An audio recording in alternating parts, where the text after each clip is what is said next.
Hello, Ashraful. Hello, Fredrik. I want to talk more about orienteering today. I'm talking about that from time to time. Yes, I really want to know more about it, please. Yeah.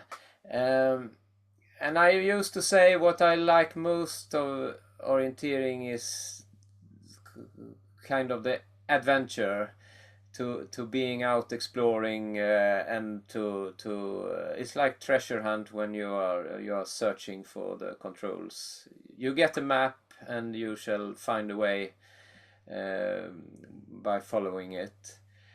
But it's the really interesting in it is that every competition is different.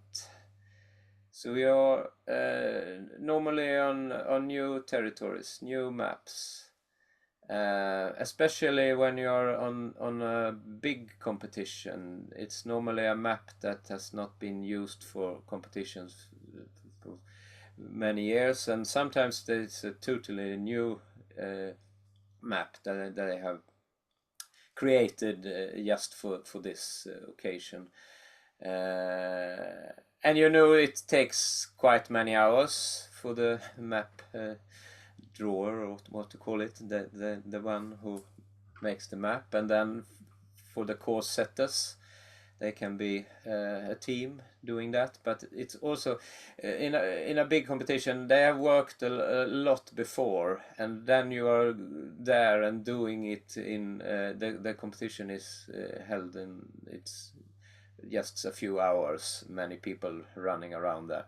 So it's a lot of preparations for this. That's the background, and for me, the feeling of having this new map, which I've never seen before, is exciting. I think. So that's the adventure to explore. I mean, of course, it's similar to other places I've been. It's not like a new planet or something. It's not that kind of new terrain.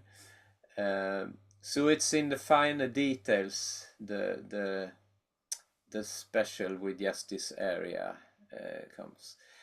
Um, if I compare this with the familiar forest we have when we train in our club, where we Mm. can do trainings on the same map 10 times a year, where you know every part of it already.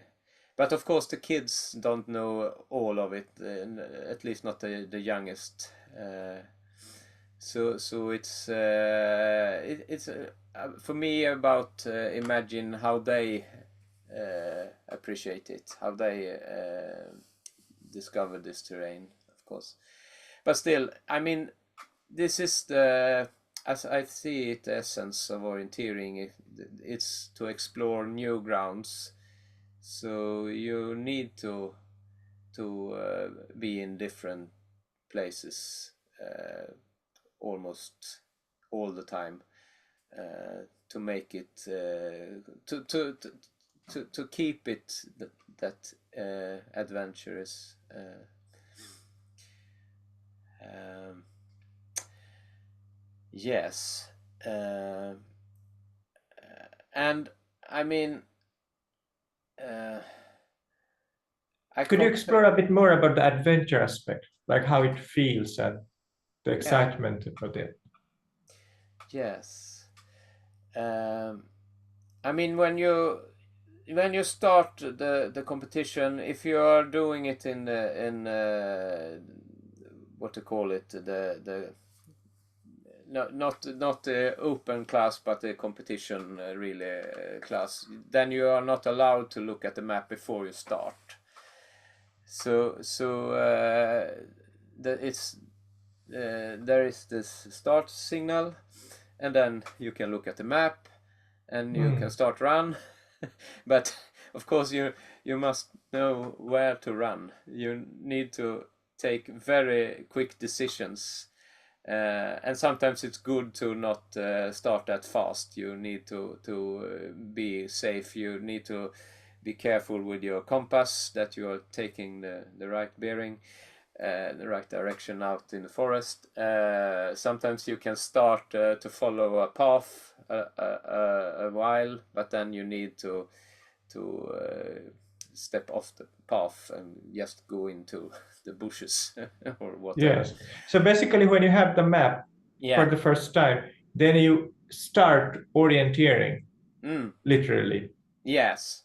And of course, And I can get a quick look at the whole map first to see how big is the whole course, how many controls, to just have a sort of planning of the whole race. yes, But I'm not taking very much time to that. I just have a very quick overview, and then I start to concentrate on the first control. So hopefully getting to it quite safe, because I need for my confidence to make it safe, the start, because otherwise it's like ruining the whole race. So much of the orienteering is really about the balance between safe and fast. So how safe shall you do it? How fast can you do it? But yes, the adventurous thing, I think, is like you are looking at the map and you try to visualize how the terrain will look, the from where you are to the control, and I mean sometimes it's quite similar. Sometimes it looks very different to what I thought before, and that's a really wonderful discovery, I think. And to be able to adjust to how it really looks, that's of course crucial, because you cannot make the reality be like the map. It's like you need to understand how the map is just a yes. So how detailed those maps are? Like if you have a rock in a corner, mm, is that included in the map often, or it is something you surprisingly explore, or a beautiful view that opens up when you go there? yeah. I the view is of course not drawn on the map, but No. you can see, of course, if it's a point much higher than the other, if it's a hilltop or something, you can Yes. believe that it could be a view. Normally you don't stop and look very long at the view. Of course you appreciate when it's beautiful around you, but when you're doing orienteering competition, it's like you are more focused on getting to the place you shall come to. Yeah, a rock, maybe. If it's a big boulder, it can be on the map, but if it's a terrain where there are thousands of boulders, then of course not everyone can be on the map, so it's very relative. It's like the most significant features of the terrain that's on the map. But of course, sometimes it's very small details still. Everything that's helpful for you to be able to find your way, that shall be on the map. So, but however, the map and the reality, that's one thing, but it's also to be in this new place and to be Mm. able to find your way, even if you have never been there before. I mean, that's of course adventure. I feel like so as I said, when it's a new place, then it's some extra to it. But on the other hand, if it's too difficult, if it's a very dense forest, impossible to see anything, it's hard to get through it, and you get lost and you get very frustrated, then it's too much adventure. And if you, even worse, if you do it in the night with headlamp and it's maybe cold and wet, and I mean, so there are occasions when it's too much of the adventure also. So the balance between feeling safe and I think that's important. So I would like to ask you one question related to this also, and also your experience as a musician and a composer in a deep way. But would you summarize what orienteering is for you and for maybe for others, because you also organize orienteering for others? So what is orienteering for you, for our viewers? I mean, orienteering. I believe the world, the word orienteering, of course, is meaning to how you relate to your environment and to time also, but most to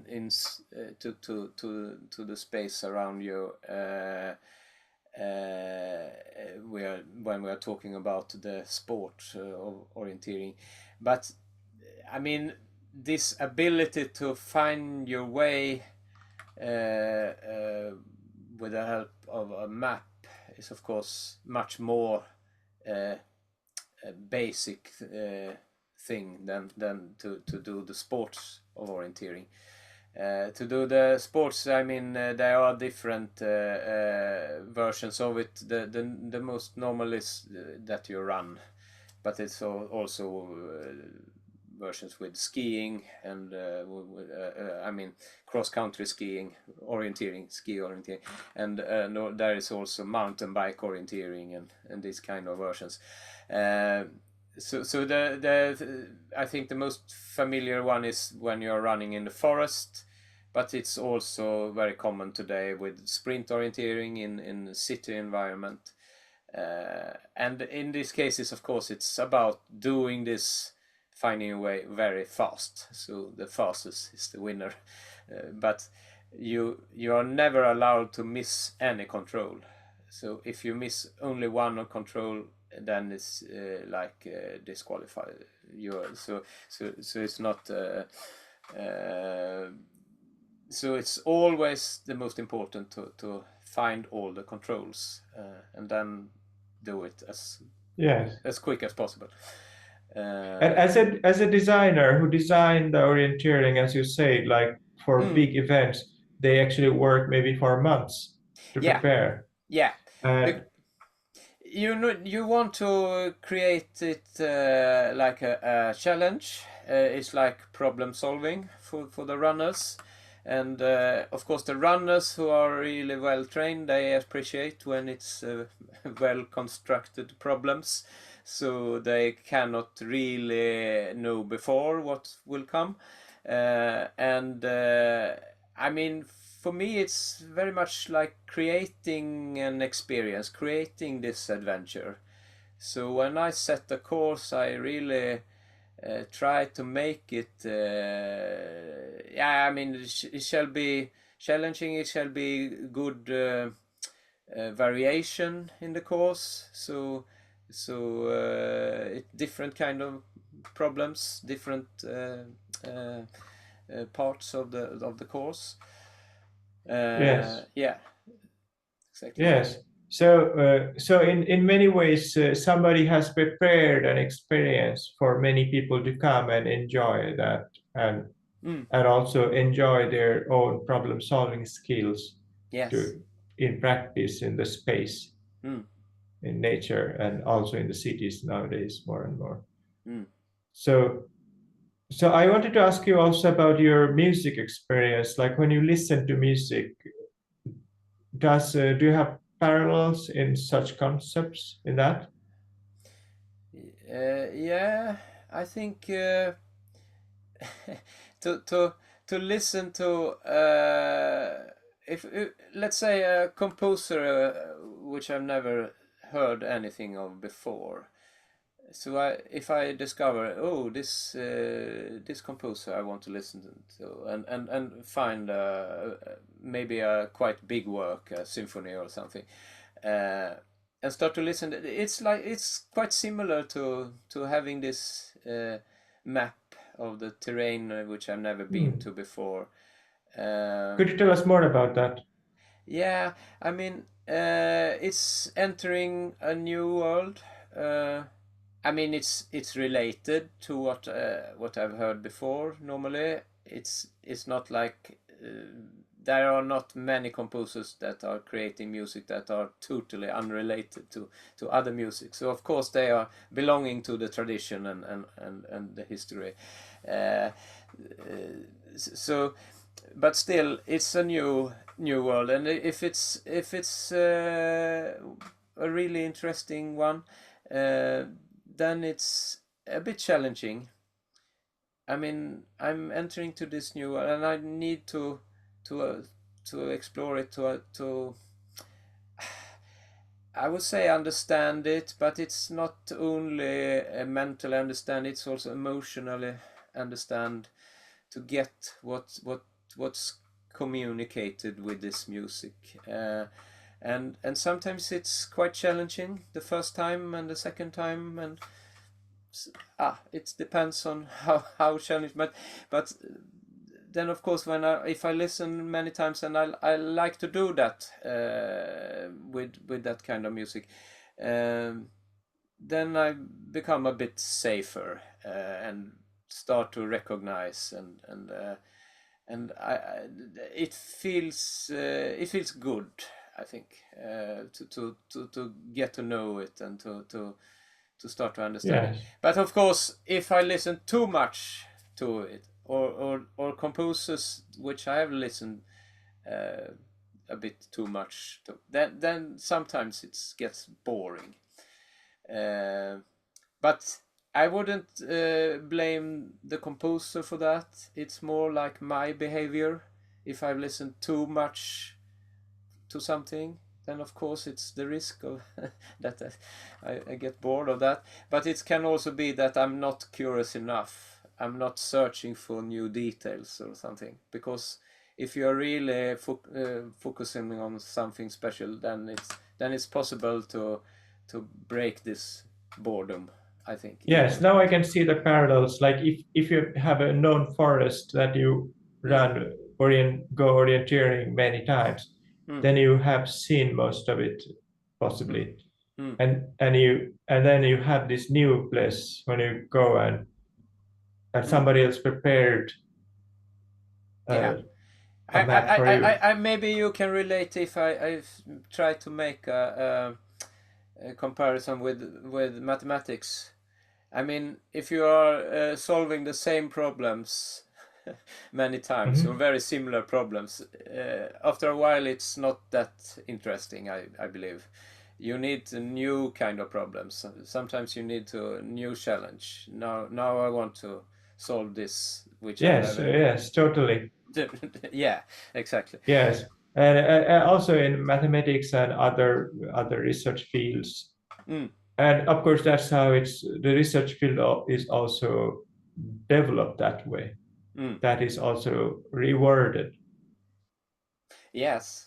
Yes, Like if that's one true. solves a problem that was solved by somebody else, they will not get an award for that, No. or that will not get published even.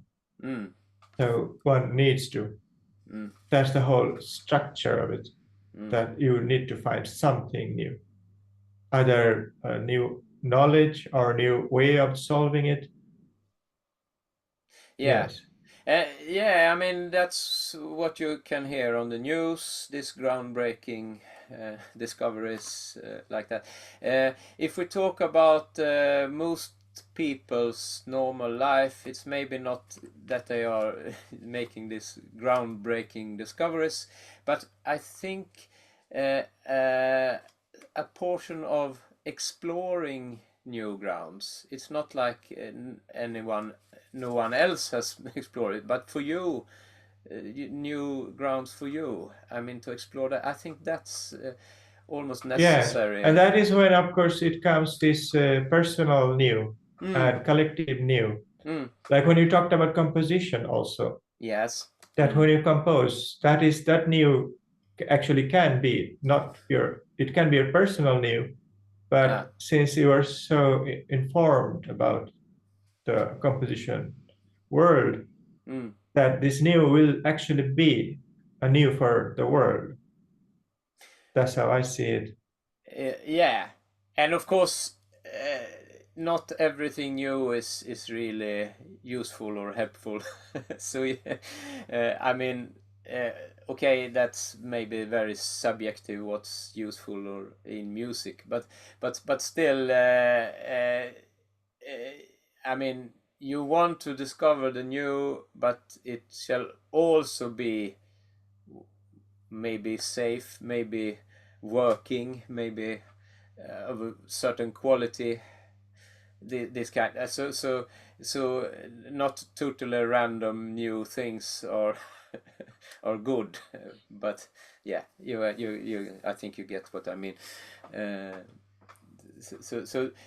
sometimes the really interesting is to explore the finer details of things to make it new in a very subtle ways. I think Yes. that's I that. was actually thinking about that because I know that you like hiking. Hmm. And when you go hiking, you also like listening. And if there is a small waterfall, or a stream, Mm, you also want to stand there and listen. yes. And then when you do orienteering and you go to a new space, and then you suddenly find something that also activates maybe your other other emotions, that Yeah. when you maybe don't want to move from there. I don't know if that ever happens, because how you actually feel, because you are in the middle of a competition that you want to run, but you also want to not run. Yeah. I don't know if it I, ever I happens. not very often. I mean, I in a way can separate these things, so I can recognize that this very beautiful environment, but I will transform it into energy to just continue do my orienteering and running, instead of standing and meditating, which I could have done if I were been there hiking. So I think it's separated because I really need both of this. I cannot stop hike because I'm running, because that's not fulfilling all my needs. So when I'm hiking, I appreciate to really stop and enjoy the details, to listen and to feel all things. When I'm out orienteering, maybe I stop for 1 second, or Mm. like that. So yeah, but I think this intense appreciation is also interesting when you are not allowing yourself to stop, but you still. I mean, what is time? You can have the feeling that this moment is forever, even if it's just 2 seconds. So if it's very intense, and then you have the Mm. memory of it afterwards, and it doesn't matter if you were there 2 seconds or 20 minutes or 3 hours, you can have that intense memory still. So it's not that it's not of value, because you were running. Just continue to run. So of course that's about presence. If you are not present, you will not remember. You will not appreciate. Yeah. So that's more important than how long you stay. I think level of presence. So what I'm feeling curious about that actually, is Mm. it something trained through human history and evolution, that we want to experience something new? And is it universal, or is it more coming from more hardware inside that is more like a sense of being human? Yeah, it's hard to know for me, but my feeling is that I've heard so many from so many different Like, perspectives. if I elaborate that question a bit more, you talked about news. Mm. That, but we also heard that this is old news, because if you watch news, people who actually do watch news, they don't want to watch the same news every day. No, no, no, of course, no. So that would not serve the purpose, and people want Mm. the excitement of news, and when you actually watch it very Yeah, religiously. and what I was about to say is that this kind of development is something have found seems like very common to people. Like, if you see a They cat, want to develop in maybe very differently how much and how fast, but there is some sort of inner need for development. yeah. I So believe. if you see a cat, it actually goes and catches mice again and again. Mm-hmm. And I'm not totally sure if the cat wants to know what is happening to all other cats in the world. But Good, somehow good we question. human beings, we developed a culture that we want to Yeah. be informed, Mm, mm. and we want to be continuously entertained with new. Otherwise, we get bored. Yeah. Yeah. So I mean, you often talk about comfort zone. That's like uh, it's something that people talk about quite a Yes, lot. I think people talk about it. It's not that I particularly do. No, no, I not believe you. that I could I mention mean it maybe, you yes. as Oh, you mean you? Yes, yes. Okay, yeah. Then I yes, totally yes. Then I uh, am on board. exactly comfort I was a zone little bit and thinking, do I talk about comfort zone a lot? But no, maybe I do. Yes, but yes, people no, do. no, no, exactly. And the it's that's something. It's good to go outside your comfort zone. That's people say that a lot. Maybe not all of them always like to be outside their comfort. I mean, people normally like to be within their comfort zone because that's much more sort of safe and you feel better. And like when you are outside your comfort zone, it never feels good if you're really outside. I mean, if it's something they just believe it's outside, but still they are not really, then it's of course not that dangerous. Um, but I mean, still there must be some truth to it. It cannot be just what people are saying. There must be enough of that kind of experience that if you do that, something good happens. And the good things, of course, you can see afterwards that you developed some new skill, you understood something more about yourself, what you are capable of, and like that. Hmm. I mean, I think this relates really to explore new things is to go outside your comfort zone just a little, to see Yes. if you're able to do more advanced things, you do it a bit better than you did before, and yeah, like that. Yes. No, absolutely. Like, I met others also, for example, who have been doing photography, for example, and I was also doing photography. And at Mm. some point when you learn it, then it's not as much fun anymore. Mm. Then I'm trying to understand that, okay, what can make it more fun? Mm. Yeah, And that exactly. part is, but on the other hand, we can some painters, for example, Monet and many other photographers who would go to the same subject again and again and actually explore it, like in different lights, different. Also, we are different. If we go to the same place Mm. after 10 years, Yeah. we are different. Mm. so that is another approach to go deeper into something in the forest next door, Mm, like how that can actually unfold over time.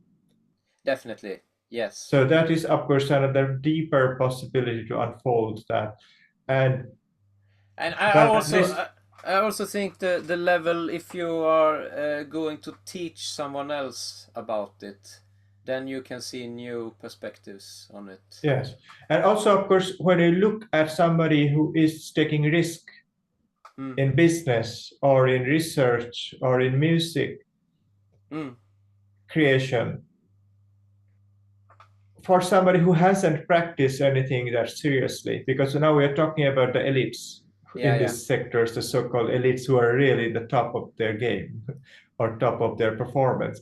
Mm, And they have trained for many, many hours and have mastered their capacity. And then they have understanding what they can push next. yeah.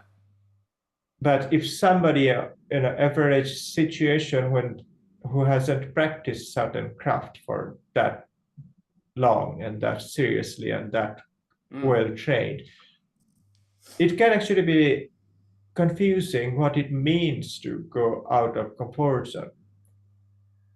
yes, that's. Because, Mm, for example, if we take example of Wim Hof, mm, he has this breathing technique that helps him to like control his bodily sensation feelings and be outside in the cold, still not getting sick. mm, And he is also training others to do that. But as an average human being who has never trained that technique and the breathing practice, and if they actually go out and see that, okay, I want to be outside of my comfort zone, let's sit in the freezing cold for 1 hour naked. I would not recommend that, no. although it probably is a really going out of comfort zone, but it can be dangerous. Yeah, but of course it all takes good proportions. I would say you shall not do it like that extreme. So you need to do it much smaller steps. So not this one Yes, hour. because a lot of those outside of comfort zone is actually within their comfort zone, as you also talked about. Like Mm, when you listen to a new music, you yeah, have trained to listen to music. yeah, yeah, exactly. So you listening to new music is within your comfort zone. Mm, mm. The music may be new, maybe it's not comfortable to listen to that particular piece for you, but listening to uncomfortable piece is within your training and comfort zone. That's definitely true. Yes, and also to do orienteering in new terrain is also I'm already I've already practiced that some enough of times now, so I'm not scared doing that. So yes, definitely. Yes. There are different kind of outside comfort zone. That's true. Of Um, course, that is fascinating what you shared with orienteering and map making, mm, and with music also as a composer when you write notes. mm, The note, I believe, can be compared with the map, yes. and the music is the territory. Mm, And then music is also going inside us and creating more experience. That is even another layer coming up yeah, to opening up emotions. That is another territory. exactly. So I can see that how this map is everywhere, Mm, that either we have it or not have it, but it is there. mm, And then, but then that is actually really interesting to understand this new experience. And also the need, either we have developed it through practice and training so that progress can happen. mm, And sometimes one would need to find new source of food because that would help them to solve problems in the need of food crisis, or in today's time to solve more complex issues, including climate questions and other problems that we are facing today. And mm. that would need new way of thinking. And so it is actually a need to find new ground, even for survival a lot of time. Yeah. Yeah, I mean that's the bigger version of it. As I see it, to break new grounds or find new grounds or like, but for everyone, I think there is this always this possibility to explore for you new grounds. So it's not it's not Of course, necessary. as individual, you want At to all, experience new music, mm, new movies, mm. and new books. But I mean you can do it more or less. Some people are not really challenging themselves, no, almost at all. Exactly. So that is exactly what I was thinking, that judgment towards people, Mm-hmm, mm, that there's something wrong with them. They're not mm, challenging enough. And mm, that's people who say, just do it. And mm, then this sort of all these bombardments of commercials coming yeah, that you were wrong, you were sitting, you were a couch potato, just sitting there not doing anything. So mm, this becomes, because there is a strong voice that is there yeah, judging people all the time and telling you should do that, you must do that. If you meditate 10 hours per day, you should meditate 20 hours per day.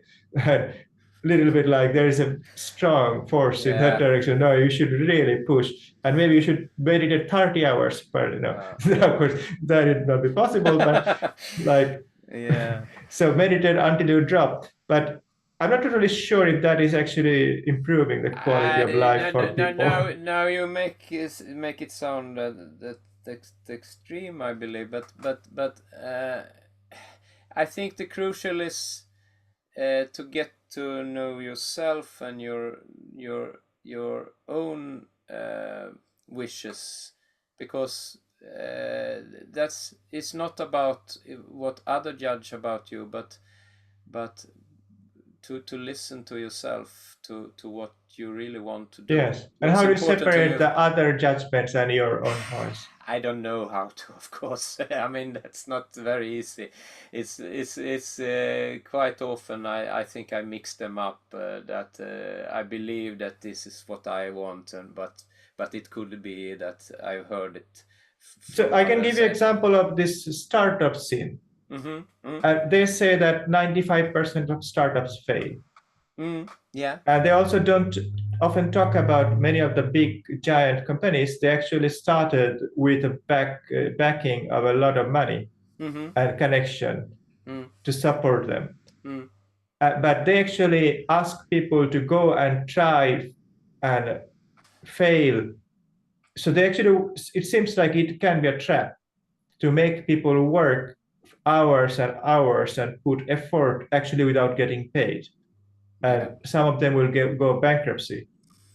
Mm, mm, So, but find something new when it is actually very difficult to find new. And even a new thing doesn't guarantee that you will be successful. And that's also, you kind of pit researchers against each other. mm-hmm. You compete at the end. If you get a Nobel Prize, then you will be immortal. But there's so many Nobel Prize winners, so you'll not be immortal unless you're Albert Einstein. So, Yeah. or Marie Curie. Some of them will be mortal, but not all Nobel Prize winners will be mortal. No, But they no. will be listed in that high-ranked people. But many of them, they sacrifice their mental health, their family, a lot of it. Like I have seen a documentary of Mm, professors from top universities. They sacrifice everything mm, just to get a Nobel Prize. And and they want to create something new for that. But if the goal is because it is rewarded something new, and that is what we must do, and as soon as we do that, we are pushing ourselves so much out of our comfort zone, sacrificing everything. And it could actually be a trap, because the king doesn't do that.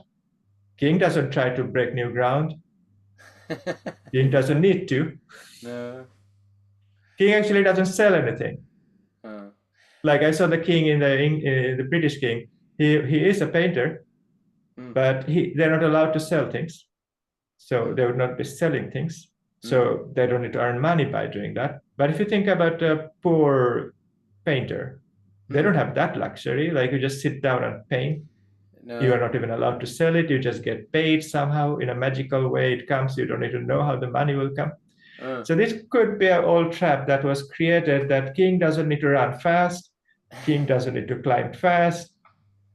Well, King just sits there yeah, because he was yeah. born king. Mm, But everybody else should compete in this arena, and the winner will get rewarded. mm, mm, If you come second, that's not good. mm. If you go to the Olympics, if you run 100 meters, you're really fast, faster than the most people you can think about. But you're not as fast as the fastest. No. You're not good. Mm. Of course, you're good. But if you come 10th, nobody really cares. Yeah. In a way, yes. And you also need to break the record, because if you're very fast, you're winning and did not break the record. That's not very good either. So this is actually, it could be that, of course, I can understand we want this new, but that was always rewarded also during this exploration age of exploration. Go out, find new place to colonize, get more resources, get more gold. Finding new gold. And the thing is, most of the gold in the world are never used. They're sitting in these banks and people's homes as investment.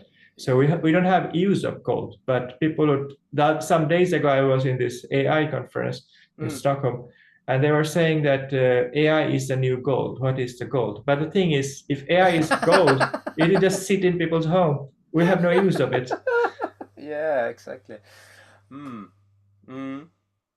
And why should we find all the gold? Actually, people died and killing each other to find gold and gold mines, which we don't use. Of course, some people have jewelries, but others never use it.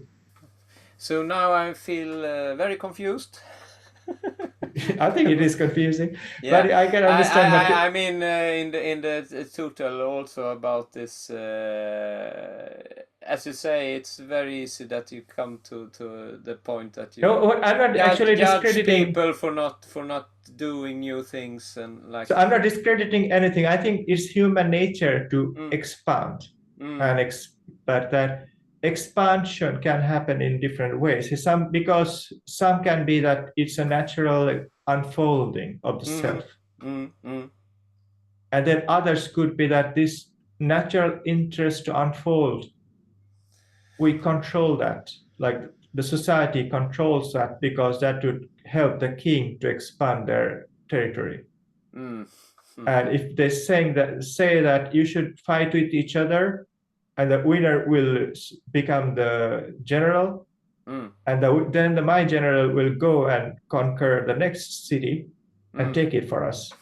So that's the king is making people fight with each other, like in Gladiator, for example, they would go and compete with each other, where it's not always clear that if that is conditioned, that they should fight with each other, and then when they win, they celebrate that, they enjoy that.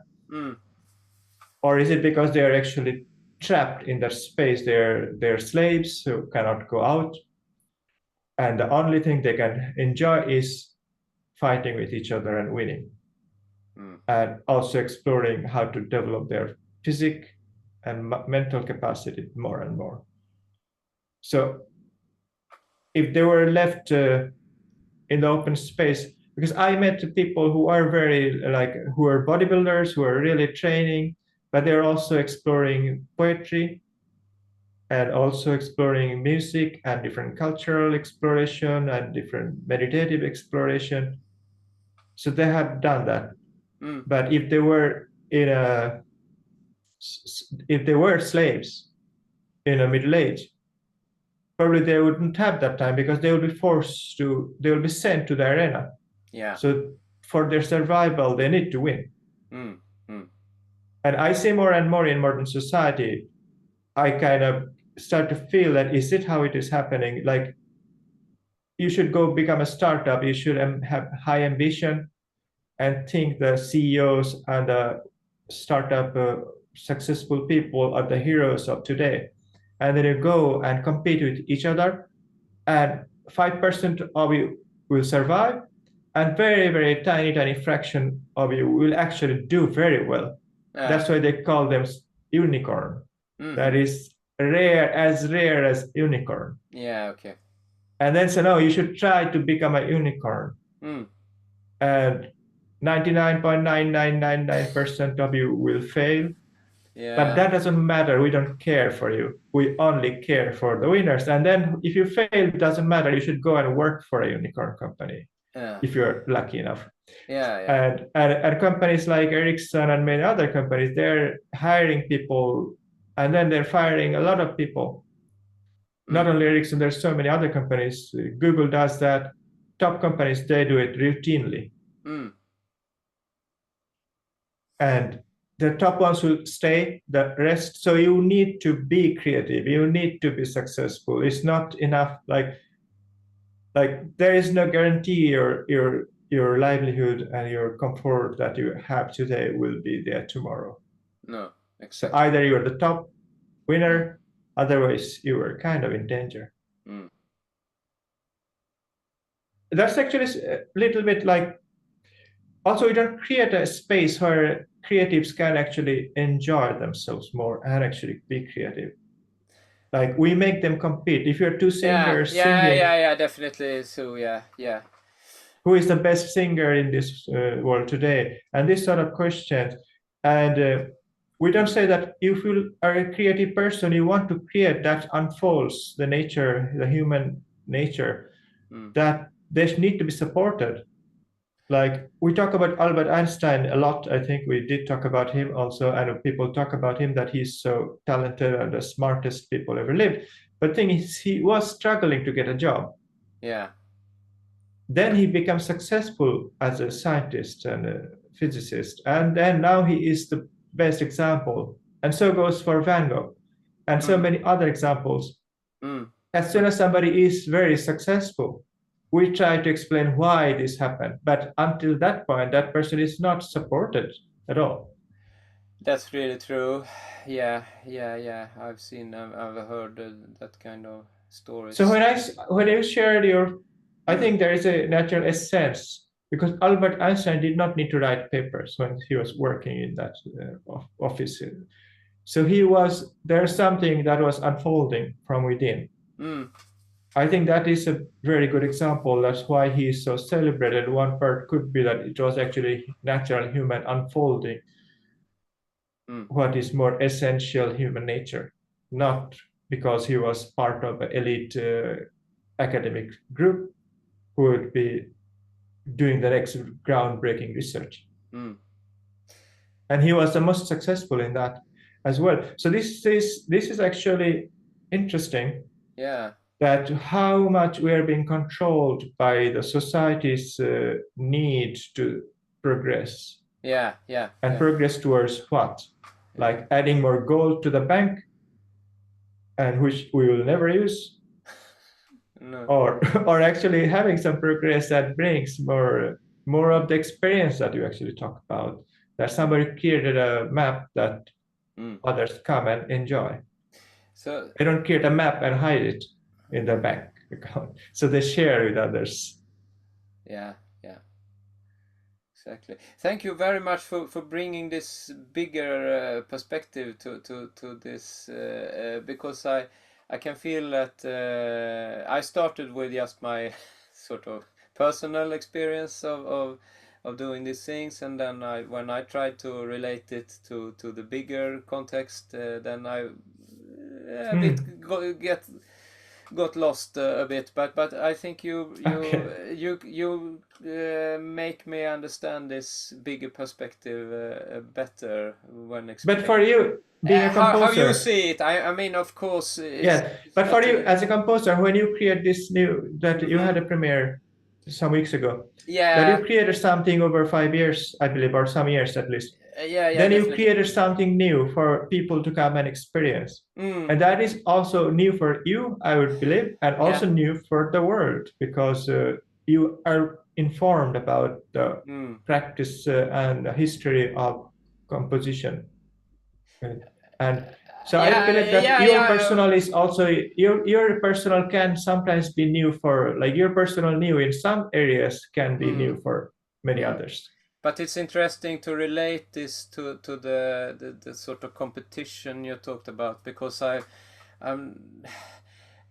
mean, in a way, I'm not very much taken part of that competition. I've not tried to do that so much. I could have worked much harder for promoting myself and try to beat others and to come in front of them and say my music is much better, and but I'm not been doing that very much, so in a way maybe I don't know, trying to live my life without without competing that much. Yes, I'm curious about that also. Of course, I cannot escape the world. I mean, because you also need to think about getting the grants to do your work.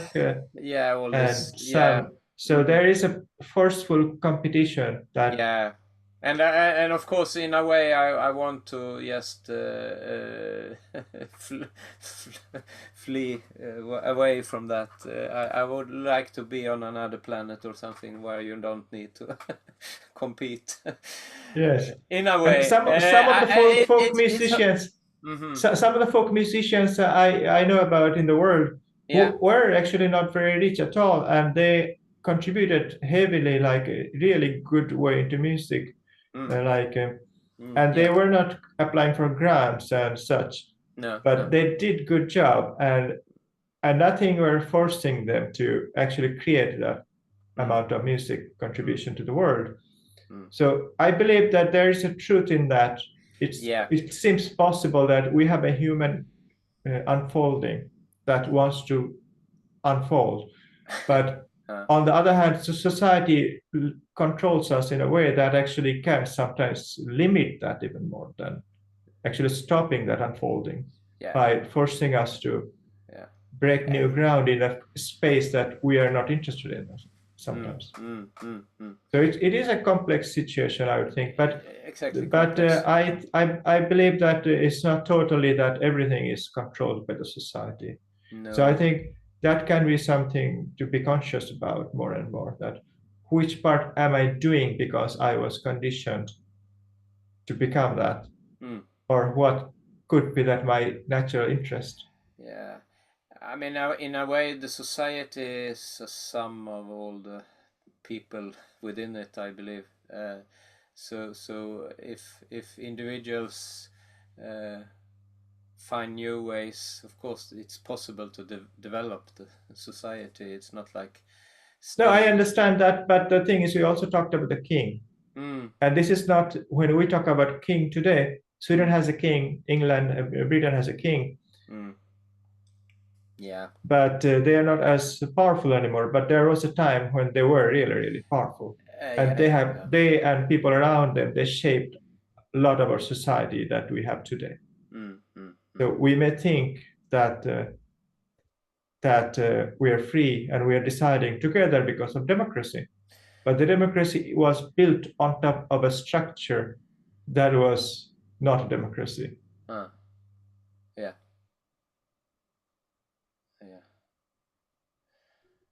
All right. Like, if you think about the gladiators, just to finally, that if you think of the gladiators in the movies or other times, we don't see them today, but they go and fight each other and they kill each other.